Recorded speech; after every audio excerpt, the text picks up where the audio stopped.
Hello everyone, आज मैं explain करने वाला हूँ चांस ऑफ मैन का एपिसोड 22। मैंने पिछली वीडियो में आपको एक टारगेट दिया था 500 कमेंट्स और 500 लाइक्स का, उसको आपने पूरा कर दिया। तो इस वीडियो का टारगेट होने वाला है 600 लाइक्स और 600 कमेंट्स। अगर आपने इस टारगेट को पूरा कर दिया तो मैं अगला वीडियो जल्दी डाल दूंगा।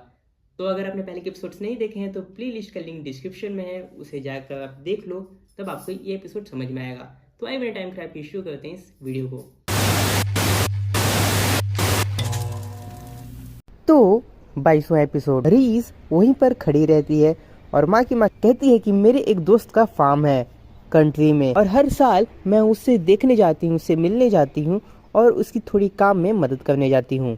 मिट्टी के अंदर चूहे छुपे रहते हैं बिल बनाकर खेतों में और वो फसलों को खराब करते हैं। तो इससे पहले बर्फ से पूरा खेत ढक जाए हमें उनको खत्म करना होता है और हम ये करते हैं मिट्टी को खोद कर और वहाँ पर कुत्तों को छोड़ देते हैं ताकि हम उन्हें खत्म कर सके। मैं ये तुम्हें नहीं बता सकती हूँ क्यों, लेकिन ये मुझे देखने में बहुत ज्यादा मजा आता है और मुझे बहुत अच्छा लगता है। रीज अपना चैन खींचने जाती है, उसका हाथ कट जाता है। एंजल डेविल ऊपर से अपना एक हथियार फेंकती है और उसका हाथ कट जाता है। माकिमा कहती है कि इसलिए मुझे कंट्री माउस ज्यादा अच्छा लगता है। रीज माकिमा पर हमला करने जाती है, लेकिन रीज पर फिर से एंजल डेविल ऊपर से हमला कर देती है। माँ की माँ रीस का हाथ पकड़ती है। रीस सोचती है कि मैंने तुम्हें पहली बार में ही खत्म क्यों नहीं किया जब हम पहली बार मिले थे। डेंजी, सच तो ये है कि मैं भी कभी स्कूल नहीं गई। और रीस खत्म हो जाती है। माँ की माँ कहती है कि तुम आकी के साथ क्यों नहीं आई एंजल डेविल से। एंजल डेविल कहती है कि तुम आकी हायाकावा को एक गर्ल को खत्म करने नहीं दोगे, तुम बहुत अच्छी हो और मैं एक एंजल हूँ। ये सब के बाद भी वहाँ पर एक चूहा होता है एंजल डेविल के बगल में। एंजल डेविल उसको अपने हाथों में उठाती है और उसे पूछती है कि तुम मुझे बताओ कि क्या सिटी एक अच्छा प्लेस है। तभी डेंजी वही कैफे में बैठा हुआ रहता है फूल को लेकर। तो वहाँ का मालिक कहता है कि डेंजी, मुझे अभी दुकान बंद करना है, तुम्हें समझना पड़ेगा कि वो तुमसे बिल्कुल अलग है, तुम लोग दोनों बिल्कुल अलग अलग जगह से आए हो और तुम एक ऐसी लड़की से मिलोगे जो तुम्हारे लिए बिल्कुल अच्छी है। डेंजी सोचते रहता है, फिर अचानक से दरवाजे पर कोई आता है। डेंजी खुश हो जाता है। तभी वो देखता है कि वहाँ पर पावर आई है। पावर कहती है कि मैं वापस आ गई और मैंने तुम्हारा सेंट को यहाँ तक फॉलो किया, तुम ऐसा चेहरा क्यों बनाए हो डेंजी। डेंजी सोचता है कि अरे यार वो क्यों नहीं आई। पावर पूछती है कि इस फ्लावर का तुम क्या करोगे, ये मुझे दे दो, मैं इसे अच्छे से रखूंगी। वो फूलों को खाने जाती है तो डेंजी भी उसे खाने लगता है और डेंजी कहता है कि मैं इसे खा रहा हूँ। तो पावर कहती है कि नहीं, उसे मुझे दो, मैं उसे खाऊंगी। और वो दोनों फूलों को खाने लगते हैं। उसके बाद डेंजी फिर से वही सपने में होता है और वही दीवार के सामने खड़ा होता है। वहाँ से अंदर से आवाज आ रही होती है कि इसे मत खोलना। तभी डेंजी का अचानक से सपना टूट जाता है और वो देखता है कि बगल में मियोई है। डेंजी कहता है कि मुझे फिर से एक बहुत भयानक सपना आया। डेंजी उसके बाद खाना खाने बैठता है और पावर कहती है कि मियोई, तुम डेंजी के साथ सोई थी जब मैं यहाँ से गई थी और तुम डेंजी के साथ अभी भी सोई हो जब मैं यहाँ वापस आ गई हूँ। धोखा देना इंसानों की बहुत ज्यादा बेकार लक्षण है। उसके बाद हायाकावा भी वहीं पर होता है, वो कॉफी पी रहा होता है और डेंजी जब कॉफी को देखता है तो उसे रीस की याद आती है। वो कहता है कि मैं जब भी कॉफी को देखता हूँ मुझे रीस का याद आ रहा है, मेरे दिल को रीस लेकर चली गई है। मैं हो सकता हूँ कि कभी फिर इतना ज्यादा खुश नहीं हो पाऊंगा और न ही दुखी हो पाऊंगा अपने पूरी जिंदगी में। तभी वहाँ पर माकिमा आती है और कहती है कि मैं कुछ दिनों के लिए बिजी थी और अब मैं कुछ छुट्टी ले रही हूँ, तो क्या हम एक दूर छुट्टी में जा सकते हैं, क्या तुम तीनों मेरे साथ चलोगे। तभी डेंजी बहुत ज्यादा खुश हो जाता है और वो कहता है कि हाँ बिल्कुल। हायाकावा कहता है कि ठीक है, हम चलेंगे तुम्हारे साथ। पावर फिर से घबरा जाती है और कहती है कि नहीं, मैं नहीं आ सकती, मेरा एक अर्जेंट बहुत ज्यादा काम है। तो माकिमा कहती है कि मैंने अभी तक कोई दिन डिसाइड नहीं किया है, तुम लोगों का जब छुट्टी होगा मैं तभी तुम लोगों के साथ चलूंगी और तुम मुझे बता देना कि मुझे कब चलना है। तो हायाकावा कहता है कि मैंने भी अपना कोई भी हॉलीडे का यूज अभी तक तो नहीं किया है, मुझे कोई भी दिन चलेगा। डेंजी सोचता है कि अरे घूमने जाना माकिमा के साथ, ये तो सपने सच होने जैसा है और ये मेरे टॉप 10 लिस्ट में आने वाला है रीजंस का, जिसमें मैंने सोचा है कि मैं इसलिए जिंदा हूँ। तभी वहाँ पर हंटर्स आ जाते हैं। डेंजी उनको देखता है। माकिमा उनसे पूछती है, पावर कहती है कि ये सब क्या हो रहा है। माकिमा कहती है कि हमारे पास एक प्रॉब्लम है। टीवी ऑन करते हैं वो लोग और देखते हैं कि डेंजी का दिखाया जा रहा है और टीवी में कहा जा रहा होता है कि क्या ये एक दोस्त है या दुश्मन। चांस और डेविल पब्लिक सेफ्टी का यूनिफॉर्म पहनता है और वो पूरे शहर में घूमता रहता है और जो भी डेविल वहाँ पर आता है उसे खत्म करता है। हमने सुना है कि एक डेविल एक औरत को बचाया है। फिर ये भी सुना है कि ये डेविल एक आदमी को कार के अंदर रहते हुए कार को उठाकर फेंक दिया था। बाकी मैं कहती है कि मैं मीडिया पर रिस्ट्रिक्शन लगा रही थी, पर इस टाइम ये फेल हो चुका है। मुझे लगता है कि डैमेज इतना ज़्यादा हुआ है कि टीवी और मीडिया को रोकना अभी मुमकिन नहीं है। पावर कहती है कि देखो डेंजी ट्रेन में फाइट कर रहा है। डेंजी कहता है कि टीवी पर आना बहुत अच्छा है, ऐसा नहीं है क्या? बाकी माँ कहती है कि वो बॉम्ब ने अपना काम कर दिया। तो डेंजी कहता है क्या? क्योंकि अब सबको पता है इस न्यूज़ रिपोर्ट के कारण कि डेंजी जापान में है, अमेरिका और चाइना दोनों आएंगे तुम्हें खत्म करने। डेंजी क्या तुम समझे? तो उनमें से एक और आदमी कहता है कि जो ना डेविल होते हैं और ना ह्यूमन होते हैं वो बहुत ज्यादा वैल्यूएबल होते हैं। तो हायाकावा कहता है कि बॉम्ब तो रसिया की थी, तो फिर वो अपना कंपटीशन इतना ज्यादा बढ़ाना क्यों चाहेंगे? तो माकिमा कहती है कि उन्हें फर्क नहीं पड़ता कि डेंजी किसके हाथों में है जब तक वो मेरे पास नहीं है। डेंजी पावर से कहता है कि क्या हम वो जगह जा रहे हैं? मैंने सुना वो एक आइलैंड है।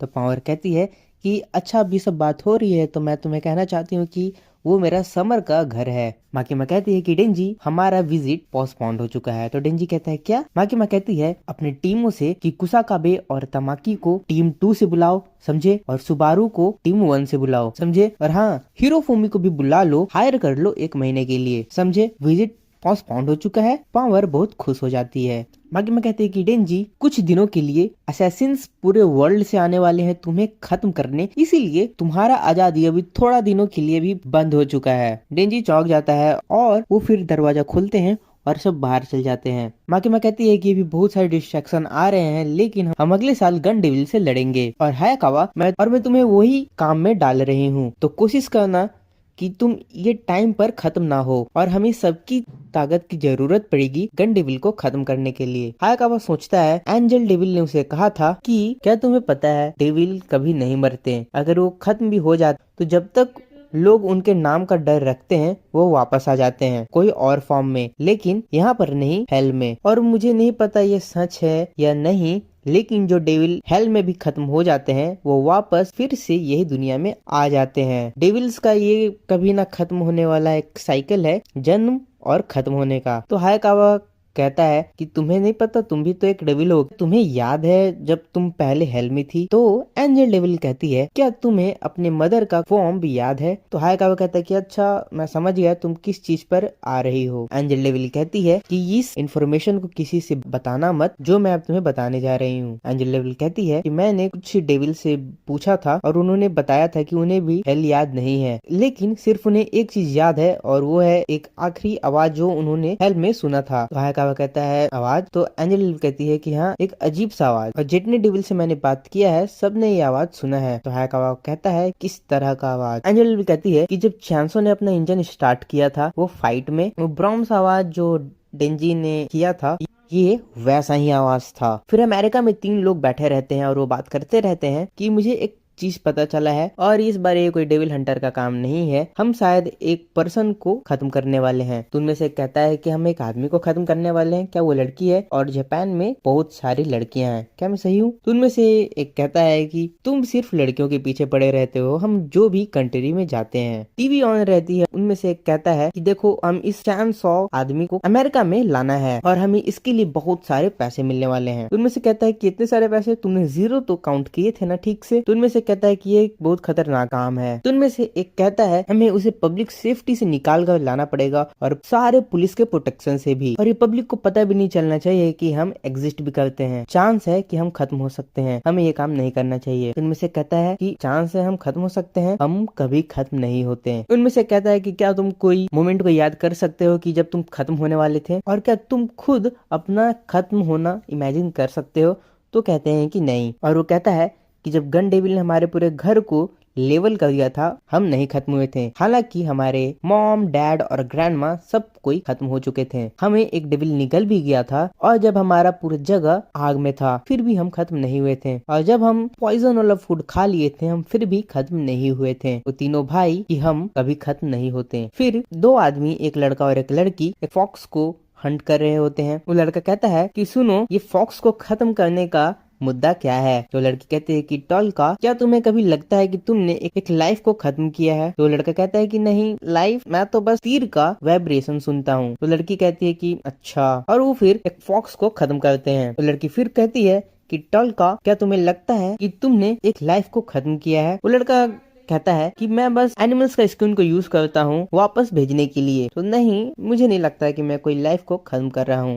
वो फिर खाना खाते हैं। वो लड़की फिर कहते हैं टॉल्का, क्या तुम्हें लगता है कि तुम उसका लाइफ को खत्म किए हो। तो लड़का कहता है कि नहीं। तो लड़की कहती है कि अच्छा टॉल्का, जो अभी ये काम है ये कोई डेविल हंटर का काम नहीं है, ये काम है, फोटो दिखाती है, ये काम है ये 16 साल के लड़के को खत्म करने का। तो लड़का कहता है कि ठीक है, ये मैं कर सकता हूँ। लड़की कहती है कि टॉल्का, हम यही काम उस लड़के के साथ करने वाले हैं जो हमने इस फॉक्स के साथ किया है। तो लड़का देखता है। लड़की कहती है कि उसे खत्म करेंगे, उसका दिल को बाहर निकालेंगे और यही हमारा जॉब है, काम है। तो लड़का कहता है कि मैं ये कर सकता हूँ। शक्तियाँ जो कि तुम्हें प्रॉमिस करना पड़ेगा कि जब ये जॉब एक बार हम खत्म कर देंगे तो तुम्हें डेविल हंटर बनने की कोई जरूरत नहीं है। तुम्हारे पास आधा साल बचा है जीने के लिए, तो मैं चाहता हूँ कि तुम अपना बाकी का जिंदगी शांति में बिताओ रहो। तो लड़की कहती है टॉल्का। फिर हम देखते हैं चाइना में कि एक लड़की 4 लड़कियों के साथ रहता है। वो सारे ज़ॉम्बी टाइप के रहते हैं। तभी वहाँ एक आदमी आता है और कहता है कि तुम्हारे पास एक काम है, जापान जाओ और ये चैन सॉ को पकड़ो। तो कहता है कि मेरा प्राइस क्या होगा। तो आदमी कहता है कि ये तुम्हारा आज तक का सबसे खतरनाक काम होने वाला है, खतरनाक काम होने वाला है, और हमारे मास्टर ने कहा है कि वो तुम्हें कोई भी रिक्वेस्ट दे देंगे जो वो कर सकते हैं। तो आदमी कहता है कि लेडीज, लड़कियों, तुम्हें क्या चाहिए। तो उसमें से एक लड़की कहती है कि मुझे डोनट्स चाहिए, उनमें से एक कहती है कि मुझे ब्लड चाहिए, उनमें से कहती है हेलोवीन, और एक चुप रहती है। और लड़की कि मेरे लड़कियों को ह्यूमन राइट्स दो और थोड़ा बेसिक एजुकेशन दो। तो आदमी कहता है ठीक है, हम इसमें देखेंगे अगर तुम सक्सीड हुए तो। बाकी मैं कहती है कि मैंने सुना है कि क्वेंक्सी भी आ रही है चाइना से एक असैसिन बनकर, और जैसा कि हमने सुना है उसके डेविल्स भी उसके साथ आ रही हैं, तो हम उनसे कैसे लड़ेंगे। तो ये आदमी कहता है कि मैं कुछ नहीं हूँ उन्हें देखने के लिए। अगर सारे आदमी एक साथ आ गए और हाथों से लड़ने लगे तो क्वेंक्सी उसमें फर्स्ट आएगी। कुछ भी हो वो बहुत भयानक है। आगे मैं कहती है कि मुझे शक है कि सिर्फ वही एक बड़ा नाम है जो कि आ रहा है। हमें सिर्फ क्वेंक्सी से बचकर नहीं रहना होगा, हमें ध्यान देना होगा जर्मनी का सेंटा क्लॉज। आदमी कहता है कि तुम्हें लगता है वो आएगा। तो मैं कहती है कि मैं कह तो नहीं सकती, थोड़ा बहुत ये बात है कि वो बहुत बूढ़ा हो चुका है और वो खत्म हो चुका है। तो आदमी कहता है कि अगर उसने अपना डेविल इस्तेमाल किया तो हम खत्म हो जाएंगे, हमें ये प्रार्थना करना चाहिए कि वो ना आए।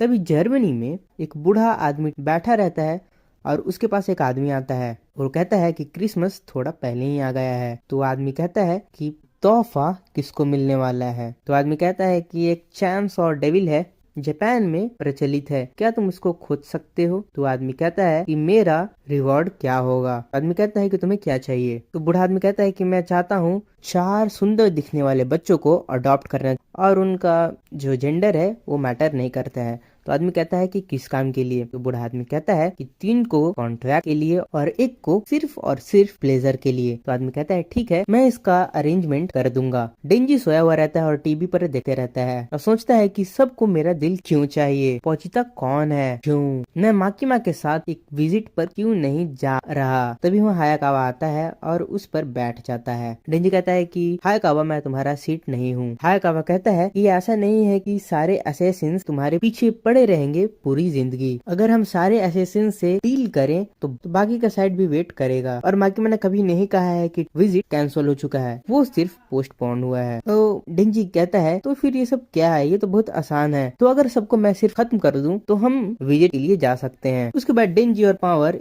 एक नदी के किनारे खड़े रहते हैं। डेंजी कहता है कि उन चिड़ियों को पकड़ना आसान है। तो थैंक यू, इस एपिसोड में सिर्फ इतना ही। अगली वीडियो में मैं फिर से मिलूंगा।